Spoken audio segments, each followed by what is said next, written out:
Bismillahirrahmanirrahim. Assalamualaikum warahmatullahi wabarakatuh.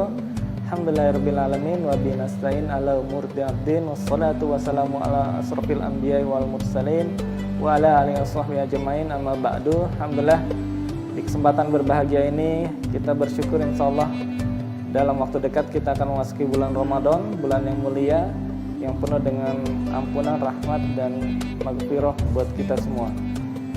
Salat dan salam senantiasa tercurah kepada Nabi besar Muhammad SAW beserta keluarga, sahabat dan setiap pengikut risalah beliau hingga yaumil akhir kelak. Baik, di kesempatan kali ini Al-Fakir ingin mengingatkan diri pribadi dan juga saudara-saudara semua bahwasannya momen Ramadan ini menjadi sarana kita untuk menapak tilas berbagai peristiwa, berbagai cara untuk meraih keutamaan bulan Ramadan. Satu materi singkat hari ini yaitu tentang bagaimana amalan-amalan kita berstrategi.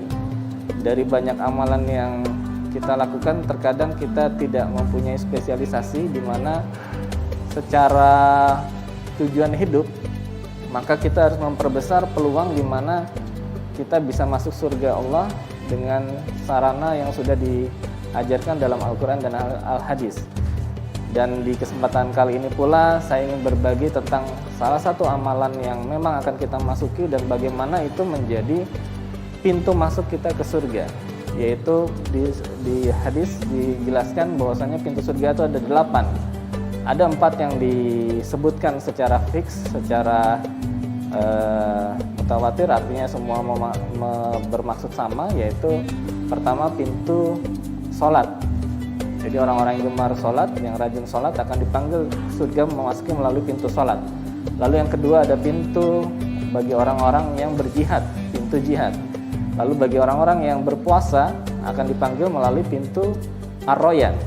Lalu yang gemar bersedekah akan dipanggil dari pintu sedekah. Ada 4 pintu yang dijelaskan secara tanpa ada perdebatan, khilafiyah.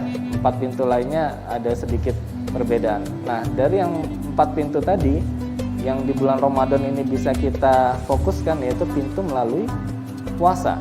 Karena puasa ini sebenarnya adalah luar biasa. Pintu ar-royan ini kalau secara bahasa disebutkan adalah berarti puas, segar dan tidak haus.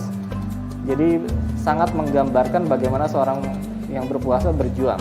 Dan di hari kiamat kelak orang-orang yang berpuasa akan memasuki pintu ar-royan ini dengan berbondong-bondong.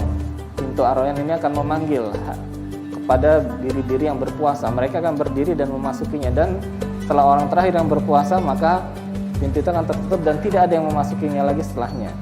Lalu kenapa amal puasa ini mendapat khusus di dalam berbagai amal lain? Karena memang puasa ini diceritakan dalam berbagai hadis mempunyai keistimewaan yang unik. Amal-amal lain itu dikatakan untuk manusia itu sendiri. Kita mengerjakan sholat, zakat dan lain-lain itu ada impactnya ke kita sendiri. Sedangkan puasa itu adalah amalan yang khusus untuk Allah. Maka Allah langsung yang akan membalasnya. Kita meninggalkan yang bagi sudah menikah hubungan intim atau juga makanan, minuman yang awalnya halal, kita tahan diri sampai berbuka, itu adalah sebuah cinta kita kepada Allah, dan tidak ada yang tahu kecuali kita dan Allah, karena itu adalah amalan yang intim dengan Allah, yang sangat private dengan Allah. Jadi kembali saya mengingatkan diri pribadi sendiri, kalaulah amal-amal lain yang kita kerjakan ini ada yang kurang, fokuslah di bulan Ramadan ini kita perbaiki amalan puasa, sehingga at least sedikitnya dari 8 pintu kita ada 1 pintu yang insya Allah kita bisa masuki. Itu dari saya, semoga bermanfaat. Wassalamualaikum warahmatullahi wabarakatuh.